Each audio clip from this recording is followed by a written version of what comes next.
Here is the Toyota RAV4. Now the child door lock feature is only on the rear door, not on the front doors. Let's start with the rear right door. Open the door and right there is a switch. All you have to do is just push it down to activate the feature. And now even when the feature is activated, I can still open the door from outside. However, on the inside, no matter what I do, I cannot open the door. Unlock, lock, doesn't matter. So what am I going to do? I'm going to slide over there and open that door and get out because we haven't activated the feature over here yet. So open this door, open the right side door from outside, push the switch back up to deactivate the feature. I can open it from outside.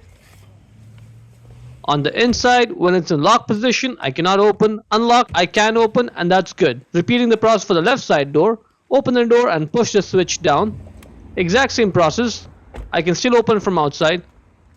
On the inside, I should not be able to open the door no matter what I do, and I cannot. So what am I gonna do? You already know. I'm gonna slide over there and open that door. So if you do have a child in the back seat here, make sure you activate the feature on both the doors individually because the child may get out of the car seat, slide over there on the other side and open the door and get out and cause problems, and you don't want any of that.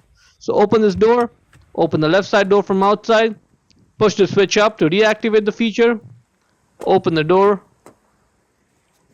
get in, lock, I cannot open, and unlock, I can open, and that is good. Before we go, let me give a quick shout out to Naya Motors Inc. for letting us use the car today to film the videos.